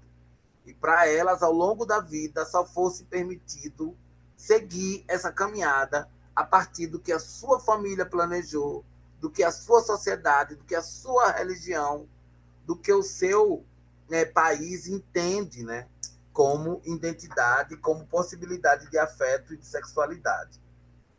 Enfim, aí vem o desafio da linguagem neutra. Que muita gente diz assim, não, mas isso não é português, isso é uma agressão ao nosso dicionário, à nossa língua portuguesa. E as pessoas esquecem de que a língua, ela é cultura. E se ela é cultura, ela não é estática. Nunca foi. A nossa língua já mudou várias vezes. Inclusive, já existiram sociedades onde já tinham alguns termos que hoje a gente usa como termo neutro. Como, por exemplo, ele. Ele já existiu antes. E agora a gente volta a retomar como algo neutro, né, para não necessariamente atribuir gênero àquela pessoa que eu estou me reportando, que eu estou me dirigindo. Então, ele, dile, né, são termos neutros que são muito importantes hoje para fazer com que essas pessoas tenham visibilidade. Mas será que é tão importante mesmo eu falar todas, todos e todes? Se durante muitos séculos nós colocamos as mulheres dentro do pronome masculino no plural. A gente aprendeu assim. Para me referir ao conjunto de pessoas no plural, eu uso todos eles. E aí, isso, se você estiver vendo aquela sala, e que aquela sala tem homens e mulheres, ok. Mas se você escreveu no livro, todos estavam na sala, ninguém vai imaginar que tinha mulheres ali presentes na sala. Então você invisibiliza, inclusive na história, a presença, a contribuição dessas mulheres em muitos episódios, em muitos momentos históricos. Então, trazer a identidade feminina e ser obrigado a usar todos e todas é para que, de fato, a gente vá reduzindo a capacidade que o patriarcado tem de agir no imaginário coletivo, social e cultural da nossa sociedade contemporânea, para fazer com que as mulheres continuem sendo enxergadas como pessoas subalternizadas. Por que é que os homens não podem ir para dentro do pronome feminino e a gente usar o termo todas, elas, boa noite a todas presentes? Aí os homens não vão se sentir contemplados, porque não falou da sua identidade, do seu gênero masculino. Mas as mulheres podem. E aí, quando a gente usa todos e todas, né, a gente também está esquecendo que tem pessoas que não se sentem contempladas, nem no gênero masculino e nem no gênero feminino. Essas pessoas, elas também têm o direito de serem reconhecidas, de serem visibilizadas, que elas estão participando daquele momento, da história.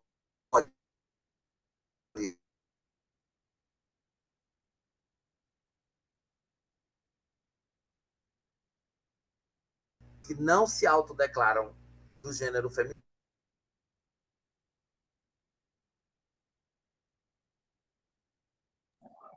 Tá travando? Acho que André Tá, caiu. amigo. Ele acho que ele caiu. Vou mandar uma mensagem aqui para ele no WhatsApp para ver se ele consegue retornar. Quer ir se apresentando enquanto isso, pai? Aproveitar que a minha também não está caindo, falarei aqui rapidinho, para quem não ouviu antes. Deixa eu abrir aqui. Todos conseguem me ver, pessoal? Me escutando todo mundo? Dá um alô aí no chat, só para eu ter noção. Pronto. Novamente, para quem não me conhece, eu sou Tainá. Eu fico gerenciando tudo que vocês veem lá postado na Canarinho, no site. Quem solta sou eu, com a ajuda dos meninos, com o Leonan e Antônio. Eu fico mais nos bastidores mesmo, mas vim botar a carinha aqui. Queria parabenizar todo mundo que está aqui presente. Está muito legal mesmo. O Andrei está dando show aí, estou amando, aprendendo bastante. E eu espero vocês nos outros cursos também, tá? A gente vai estar recebendo feedback de vocês no Instagram, se quiserem postar story, se quem grava o tela, tira o print, posta lá, marca a gente vai postar. E é isso. Eu sou diretora também da LGBT Tricolor e tô aí, né, nesse curso, dando o máximo que a gente pode para trazer esse letramento massa para vocês, junto com o Antônio, com a Ana, com os convidados, com o Marcelo, com o Andrei. E amanhã tem mais, tá bom? Vou aqui desligar de novo a câmera. Aí o lindão aí, ó. Jogue duro aí agora você, lá. Então, galera, enquanto o André não volta e nem me responde aqui, eu sou o Antônio, sou responsável aí pela gerência da lista, entrar em contato com vocês aí do processo de formulário, sou diretor de projetos da Canarinhos, né? Também sou aí diretor e fundador da LGBT Color e queria agradecer a cada um e cada uma de vocês aqui que esteve com a gente nessa noite. Foi só o primeiro dia do nosso curso, nosso primeiro curso, e é muito interessante a presença de cada um e cada uma de vocês aqui, porque mostra para a gente que tem muita gente ainda na disposição de construir uma sociedade melhor, mais digna, mais equânime.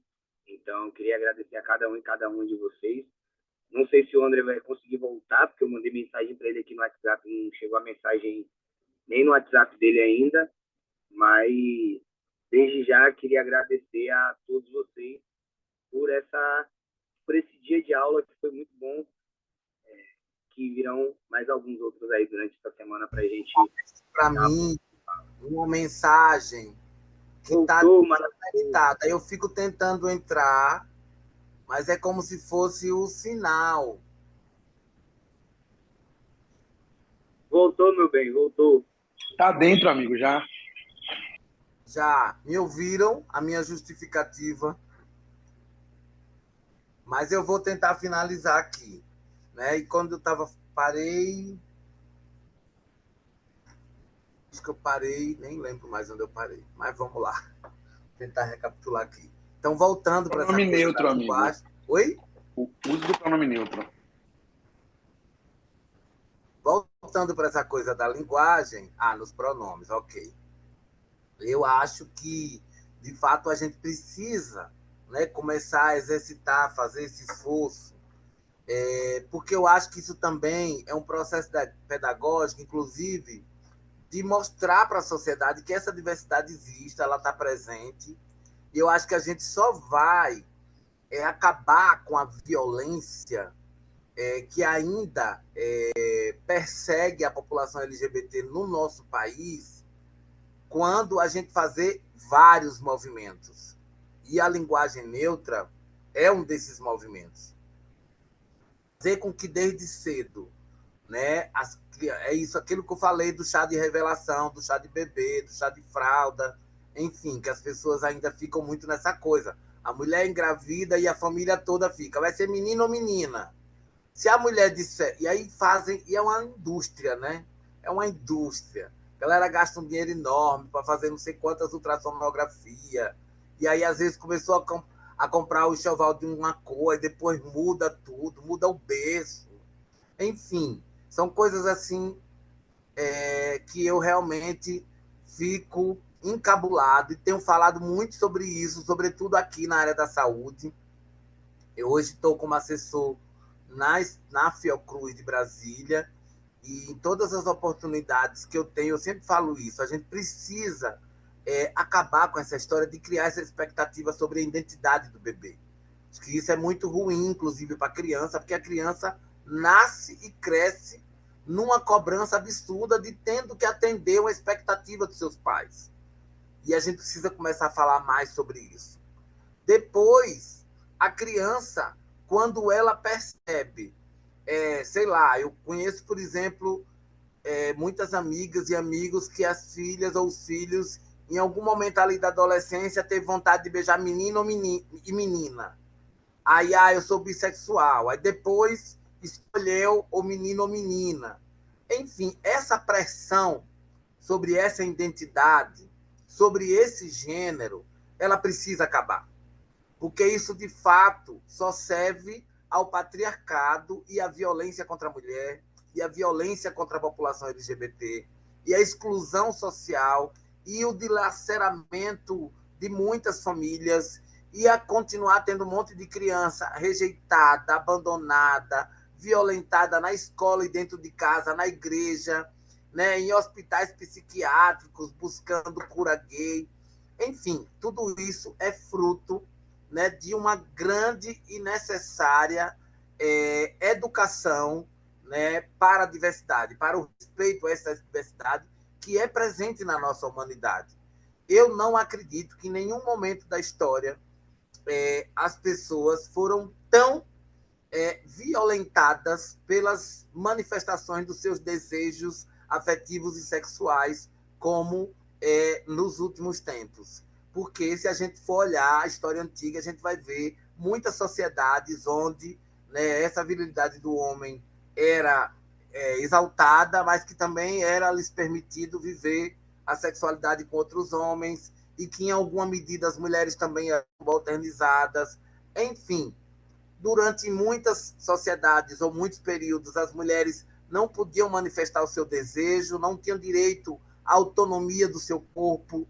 E eu acho que quando a gente aprisiona alguém numa normatividade de uma identidade de gênero, de uma identidade sexual, de uma expressão de gênero ou de uma orientação sexual, a gente está inibindo a possibilidade da pessoa ser feliz, mas a gente também está construindo uma série de violências e acaba legitimando as pessoas LGBTfóbicas a fazer chacota, a fazer discurso de ódio, a alimentar práticas de ódio, a excluir, a segregar e até mesmo a matar, né? Então, a gente precisa assumir essa responsabilidade social que tem que ser coletiva. Quanto a gente não, né, de fato, levantar essa bandeira de que existe, sim, várias formas de ser menino e de menina, ou até mesmo de não ser nem menino e nem menina, a gente vai continuar aí reproduzindo essa sociedade marcada por preconceito, por discriminação, por estigma e por muitas violências que provocam adoecimento mental, que provoca outros tipos de doença, porque coloca essas pessoas em uma série de situações de risco e de vulnerabilidade social que acrescem a possibilidade dessas pessoas serem infectadas, serem violentadas, terem péssima qualidade de vida, não acessar uma boa alimentação, uma boa condição de moradia e, consequentemente, a ter inúmeras patologias, agravos, condições crônicas e exclusão social. E, para finalizar, eu queria dizer que também é preciso, quando a gente olha para a população LGBT, lembrar que essa população é LGBTQIA+, né? Eu não falei muito da identidade queer, porque eu ainda acho que a identidade queer, em uma certa medida, ela resume muitas outras. Ela incorpora, aliás, ela agrega muitas outras, né? Se a gente for olhar, de fato, né, para a essência do que significou o termo queer, a partir dos estudos queer, né, era para olhar exatamente essas performatividades que extrapolavam a cis-heteronormatividade. Então, a bicha, o viado, a gay POC, a bicha pão com ovo, uma série dessas outras identidades vão estar dentro, né, dessa identidade queer. Assim como a travesti, a pessoa trans, o transmasculino. E aí você vai ter o transmasculino e não binário, você vai ter uma série de outras variações que existem, que são possíveis e que a gente precisa respeitar. Mas, enfim, para além da sigla, é importante também olhar para esse recorte racial, que a gente sabe que a maioria das pessoas que sofrem mais violência, mais exclusão no emprego, mais rejeição na família, ou até mesmo nos templos religiosos, tem cor, tem lugar de moradia, tem classe social. Então, se acresce a vulnerabilidade da população LGBTQIA+, quando é preta, quando é indígena, porque o nosso país tem muitos marcadores racistas, né, fundados por uma sociedade escravocrata, onde a lógica, né, do acúmulo do capital foi com base na exploração desses corpos. E aí construiu-se um imaginário de que essas pessoas só servem para lavar o chão, né, para fazer serviços menos valorizados na nossa sociedade e que também tem menores salários, né? Enfim, exige menos estudo, menos aprimoramento profissional. Então, uma série de situações que vai aprofundando ainda o lugar da desigualdade, da violência e da exclusão social dessa população. Então, é preciso, quando a gente falar de população LGBT, lembrar do que a gente hoje chama de interseccionalidade, que no nosso caso brasileiro, eu costumo dizer que a gente ampliou, né, esse debate, né, a partir da conferência preparatória de Durban, foi quando a gente percebeu que a população negra não era só negra, mas era também jovem, idosa, feminina, LGBTQIA+. Então não adiantava falar puramente de racismo, né, mas sim dos racismos, né, que muitas vezes acometem, né, ou alcançam as pessoas de formas diferentes a partir dos seus outros marcadores de gênero, de classe social, de profissão, e também de identidade de gênero, de orientação sexual. Acho que é isso, Onan e Antônio. Será que alguém tem pergunta? Eu não consegui olhar aqui o chat. Vou olhar agora rapidinho para ver se vejo alguma. Estou procurando aqui também. A Mas mensagem são tantos carinhosa. elogios. Muito obrigado. Tanto elogio aqui que... É isso, gente. Se eu falei alguma coisa que vocês discordaram ou não entenderam, podem ficar à vontade. Ó, tem um pessoal pedindo aí para você deixar suas redes sociais. Ah, tá. Que não Peraí. quer te perder de vista.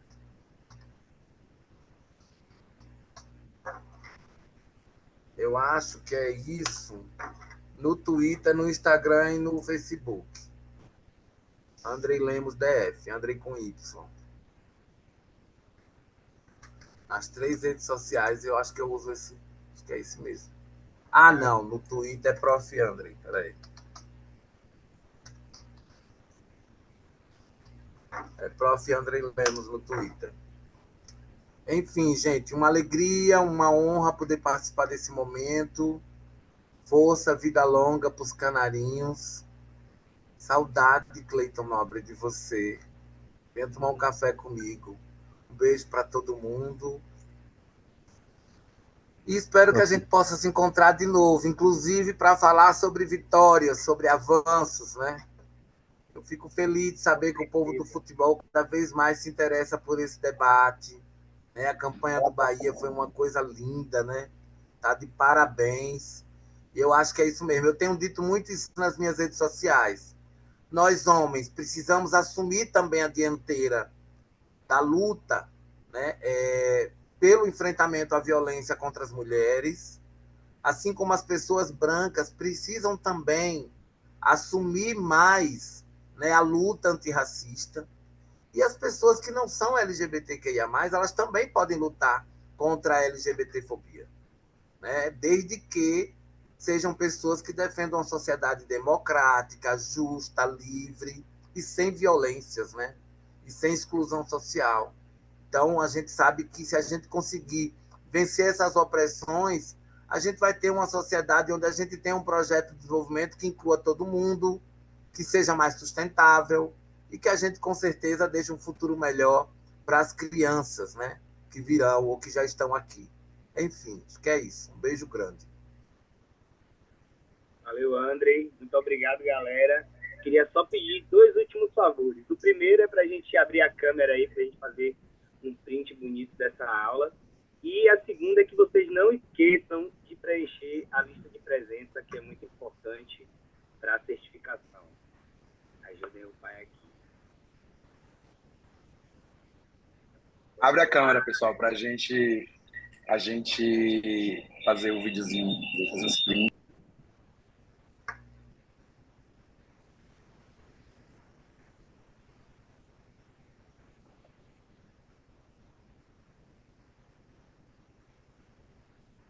Oi?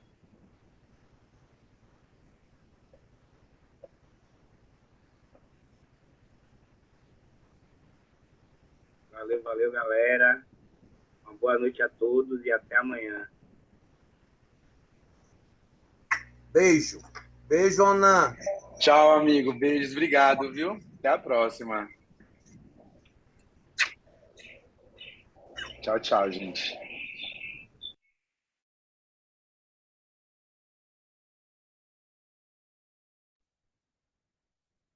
É isso, né, gente? Valeu. Eu vou fechar a sala, viu? Tchau, tchau.